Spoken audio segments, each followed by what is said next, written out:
Chair. Thank you for putting it on the record. Pagka-mayor, pagka-prosecutor. Ako, alam ko, dumaan ako, prosecutor, mayor, presidente, alam ko ang trabaho ko. Yes, yan salamat ang tayo, totoo Mr. dyan. Chair. Hindi ka nagdala ng syudad eh.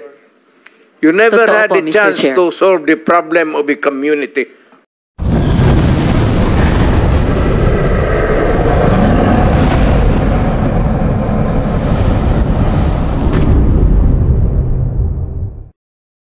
Mr. Chair, kasi siguro napansin pati ng former president yung shock ng lahat. Bakit, sir, yan ba ang trabaho ng pulis na pumatay ng mga suspected criminals? Sir, yung mic nyo. Pag dumaban.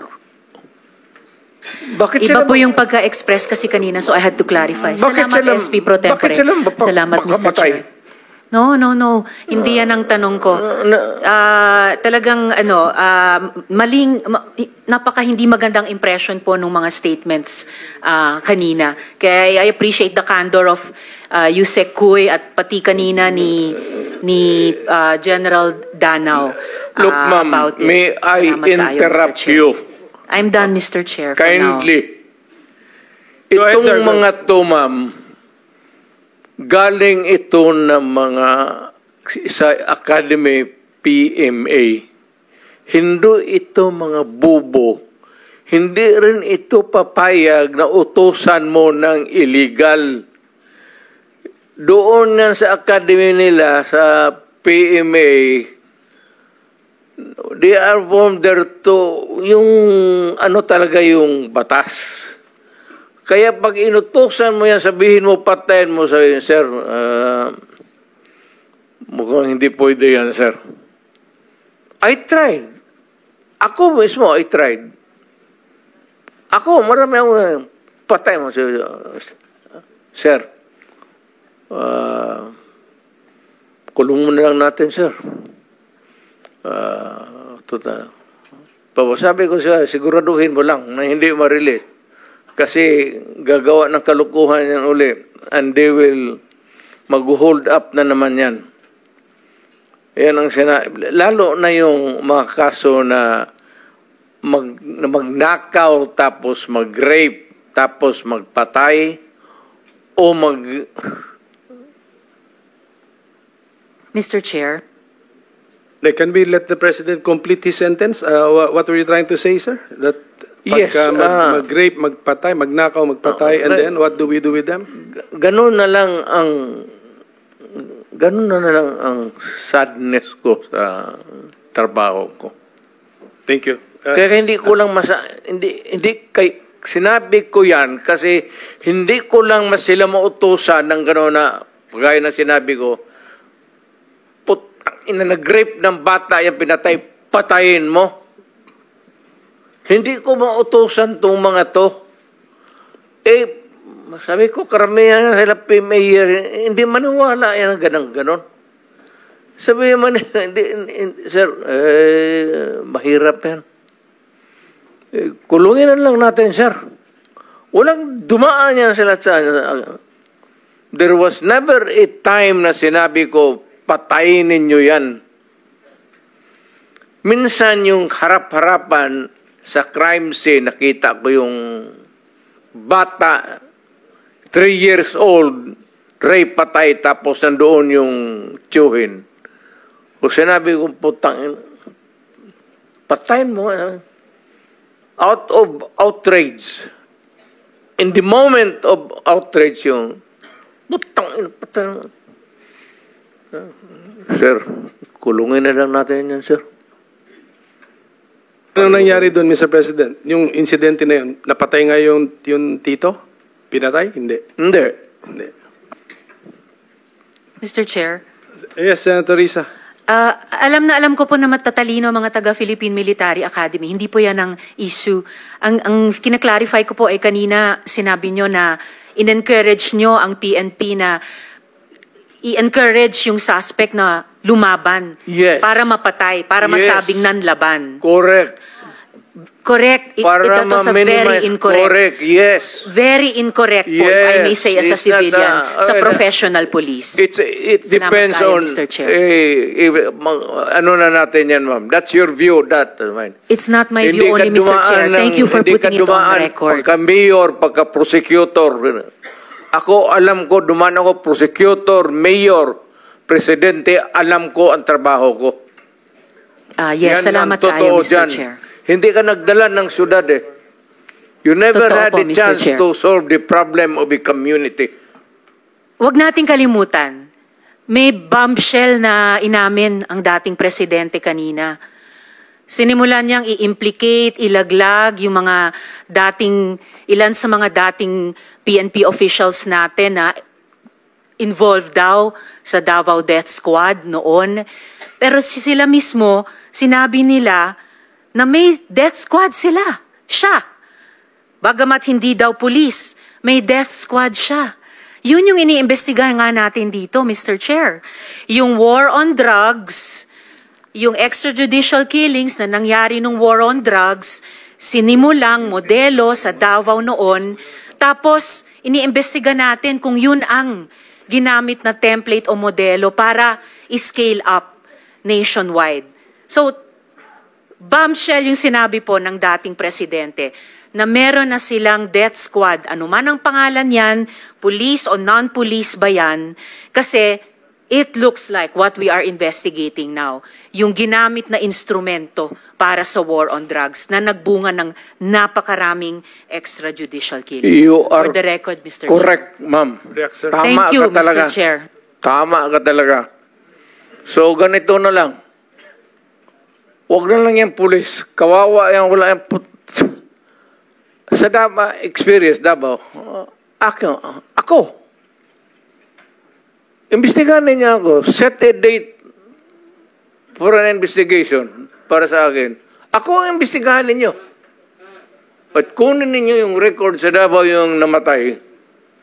At sabihin ko sa inyo kung wala akong taguin. Alam mo, nag-warning ako, huwag kayong gumawa dito. Kasi gusto ko ang Davao. Ang Davao was a very kawawa noon. Alam ninyo, sir, alam panahon ng NPA nung hindi pa ako mayor, kita mo ang Davao. Left and right ang hold up, walang makalabas sa bahay. Pati mga pulis takot. Kasi nandyan yung mga NPA, pinapatay sila. Kaya sinabi ko, nag-agyat ako sa bukid, nung na-mayor ako, sabi ko, ayaw ko ng away sa inyo. Pero yung mga pamilya ninyo, nandyan sa syudad natin, yung mga top hunso ng Communist Party, bilangin ninyo ilan ang taga Davao. Saan ang pamilya nila? Sa Davao. Kaya umakyat ako sa bukid. Sinabi ko, stop it. Huwag ninyong patayin ang mga pulis ko kasi putang ina yung pamilya ninyo. Yayariin ko yan. Mr. Chair, if I may, dahil matagal na po yung sa NPA, kung maaring mag-follow-up question ako sa dating presidente Go ahead, ng Mr. Death Chair. Squad. Mr. Chair. Salamat Go ahead, kaayo, Senator Mr. Chair. Risa. Kanina, sinabi nyo there were 7 people dun sa inyong self-described death squad. Ano po yung mga pangalan nila at paki-describe yung structure ng organization na sinet up nyo, yung death squad na iyon? Yung death squad ko? Ang death squad ko, ma'am, is... of course, it is organized.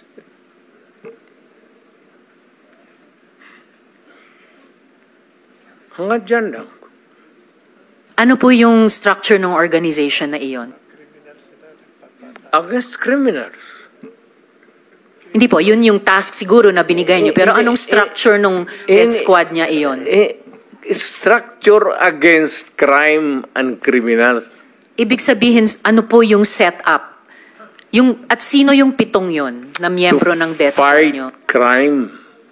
No, sir. Yung pangalan nung sabi nyo, pitong tao na nasa death squad nyo? Mukhang patay naman sila lahat, ma'am. It's okay, sir. Ano pong mga pangalan nila? You know, when I was mayor, it's about 43. I am now 73. For the life of me, I cannot remember the name.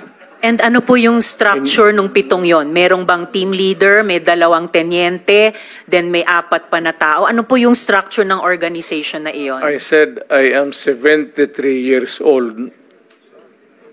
Hindi ko nga alam kung bakit nandito ako kaharap mo. Sir, I'm sure alam nyo kung bakit kayo nandito. In fact, kayo po yung nagsalita ng pinakamarami sa resource persons. Well, may reward po ba yung pitong iyon sa death squad nyo? Again, ma'am? May rewards po bang ibinibigay sa mga miyembro ng death squad nyo tuwing nakakapatay sila? Police? Police ba yung death squad nyo? Yun ang allegations. Hindi po, yung sinabi nyo kanina. Huwag tayong lumabas dyan. Hindi po ako lumalabas. May ibang lumalabas. Yung Dito sinabi po ninyong death squad, may rewards po ba yun? Centered sa police na sinasabi na binabayaran. No, sir. Fina-follow up ko yung sinabi ninyo. Ay, yung civilian? Unprompted. So, kung civilian yon, yung sinabi nyo na death squad nyo na 7 tao, may rewards po ba yung 7 taong iyon kapag nakakapatay sila? Ay, hindi ma'am, mayayaman yung mga, maraming gago na mayayaman sa Davao. Ano pong koneksyon ng mayayaman sa Davao? Gusto pumatay ng mga kriminal. Because they want their city to be safe. Nagbibigay sila, yung mayayaman, ng reward sa death squad? Yes, sir. Bago po yan, sinasabi nyo ba na yung mayayaman sa Davao nagbayad sa death squad para pumatay? No, hindi, ma'am. Sila si Colonel mismo. Makasait po ba kasama sa death squad na iyon? Sino? Colonel Makasait, kasama po ba sa death squad na iyon? Colonel Makasait? Ma'am, alam mo, sa totoo lang, mahabang istorya to. It's okay, sir. Maikli lang sana Pero kung sagot. ang problema, ma'am, patay na yung tao. Si Colonel Makasait ay patay na. Ayaw kung marami. Police officer in the police department. Pero patay na yung tao. Okay, sir. May Huwag rewards mo po ba tanungin sila? Kung anong history yung tao na yan, patay na. Okay. May rewards po ba sila, yung mga miyembro ng death squad nyo? Sino? Ako? Magbigay? Yung 7 miyembro, kung sino man ang nagbigay, may rewards ba sila kapag pumapatay sila? Walang reward, ma'am, kung Walang police rewards. yan. Lalo Hindi na ho. police. Bakit Wag- ako magbigay ng reward sa mga... Paiba-iba, hindi po. Trabaho Paiba-iba po nila yung yan. sinasagot nyo eh. Hindi ko tinatanong yung mga pulis. Tinatanong ko po yung mga miyembro ng death squad nyo. Binabayaran ba sila kapag nakakapatay sila? Wala. Okay. So, libre lang yung May I remind the pagpatay. Senator, this is just an intervention. Sorry. I apologize, Mr. Chair. Yes, I Please, submit, please. Mr. Okay. Chair. The A quick interjection. Yes, Senator Ontiveros is recognized. Salamat kay Mr. Chair. Salamat, Senator Villanueva. Just to make of record na sinabi ng dating presidente na yung mga mayor na suspected na involved sa drugs dapat patayin. That is not an acceptable statement ng isang naging presidente tungkol sa mga naging kasama niyang nagtatrabaho sa gobyerno ng mga mayors. For everyone, whether mayor, whether maliit na drug suspect, kahit pa yung mga high-value targets, may due process.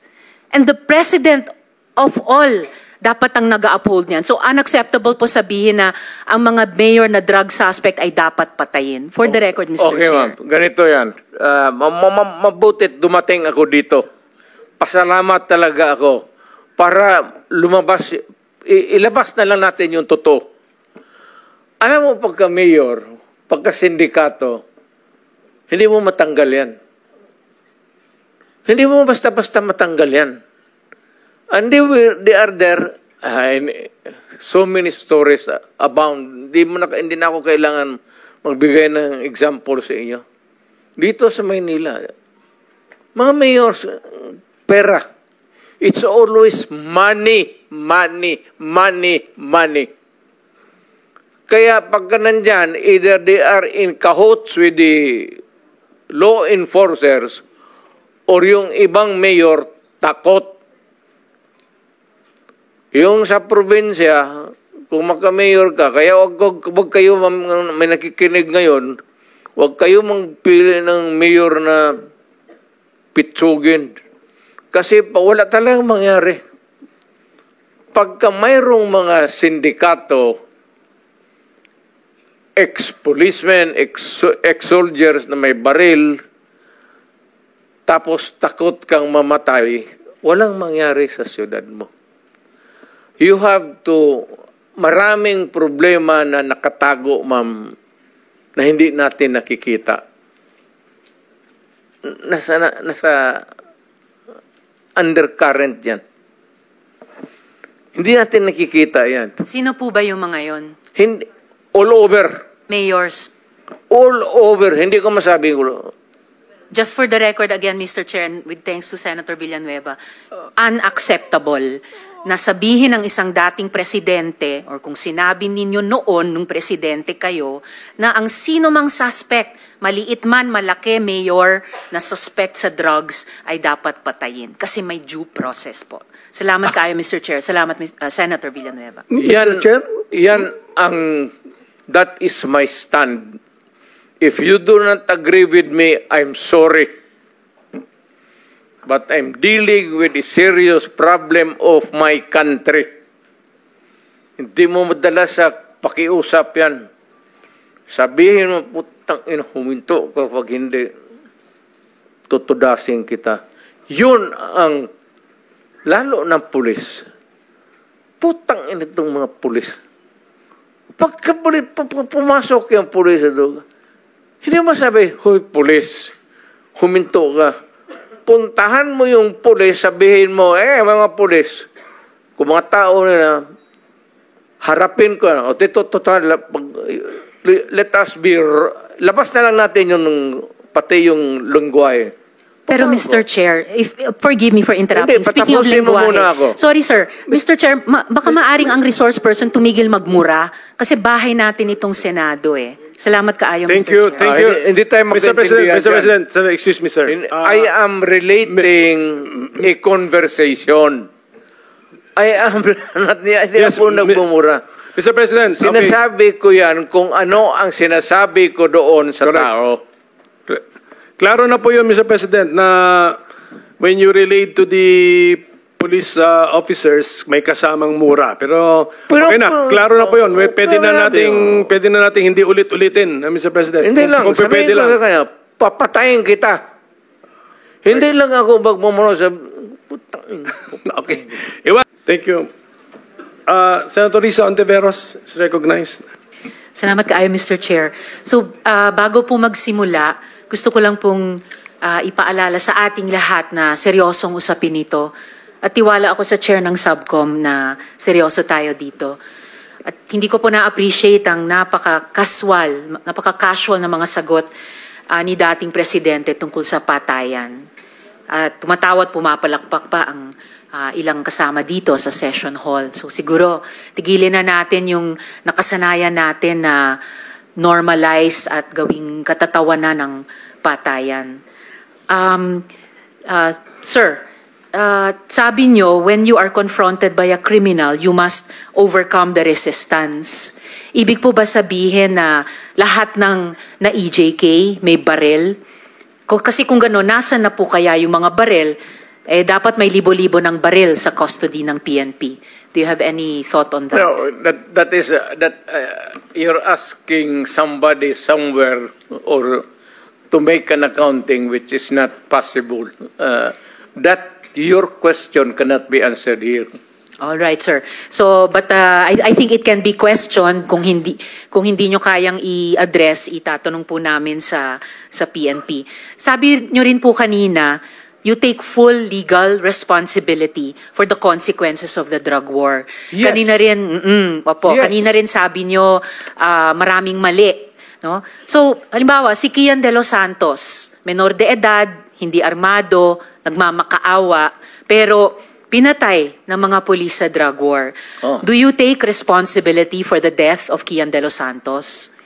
The Criminal Act Hindi naman siguro. The death. You take responsibility for his death. Walang maniwala na abogado sa akin yan. That Hindi would po, be sir. a long shot. Hindi po abogado. Nandito pa lang tayo I sa was Senado, hindi sa referring Korte. to the policy na ginawa ko para sa mga pulis. Yes, sir. Sabi At ko, nagbunga for that, yung I polisiya. take full responsibility Yes, for and that. what about yung bunga ng polisiya na libo-libong namatay kasama si Kian De Los Santos? Do you also take full responsibility for that? Because in October 2020, na-quote po kayo na sinabi nyo, if there's killing there, I'm saying I'm the one. You can hold me responsible for anything, any death that has occurred in the execution of the drug war. Noong October ulit, October 21, nung 2021 naman, in a Reuters interview, kinwote kayo na sinabing, if there is any person who is going to prison, it would be me. I assume full responsibility. So, do you assume responsibility for the death of Kian De Los Santos, Mr. No. Chair? No. How about si Carl Anthony Alam mo, ma'am, Nunez? before you rumble on those many things, No, I'm not rambling, Mr. Chair. Very specific yung mga tanong ko. specific ang law. Guilt is personal. Tanong ka muna ng abogado. Okay lang po. Kayang-kaya kong magtanong sa abogado. Sige, tanong ka itanong muna ko ngayon po. before we proceed. No. Hindi tayo I have prepared dito. these questions with my Guilt legislative is staff. personal. Yes, it's very personal. Hindi So, po pwedeng ipasa sa iba yan. No. Hindi po ito pagpasa. Ah, Iniimbestiga kaya nga. po ng Blue Ribbon yung war on drugs at yung naging bunga na extrajudicial killings dyan.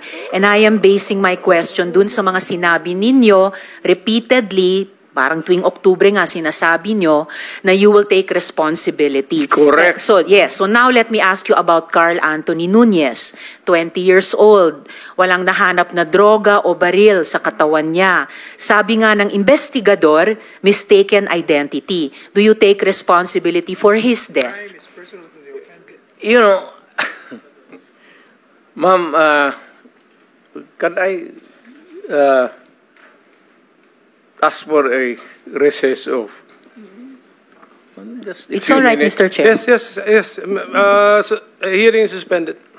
Tayo, Mr. Chair. Ang tanong ko po ay, if you take responsibility, as you said in October 2020, as you said in October 2021 about assuming responsibility for the war on drugs, do you take responsibility for the death of Carl Anthony Nunez, Mr. Chair? Alam mo, yung policy, ma'am, hindi mo nakuha yung policy ng presidente. Nakuha ko po, policy I maker was din po talking ako. about the policy. I take full responsibility yung sinabi ko na war on drugs. You said, Pero sir, kung you can hold me magpasok responsible ka for ng any death. specific crime, Yes, sir. You spoke hindi about pwede yan. You spoke about At specific saka, crimes. kung sabihin ko, I will take full responsibility, magdating tayo sa korte, hindi naman tatanggapin yan. Well, Mr. Chair, and if the resource person could keep his volume and pitch to a normal Mr. Chair, trying level. to pin me down on Mr. Chair, you are pinned down by your own statements you of cannot. October. You have to pin me Mr. down Chair. lower. I'm not trying to pin you down lawfully. on The exchanges air. are no longer productive. Mr. The hearing Chair. is Do not pin me suspended. down on semantics. Okay.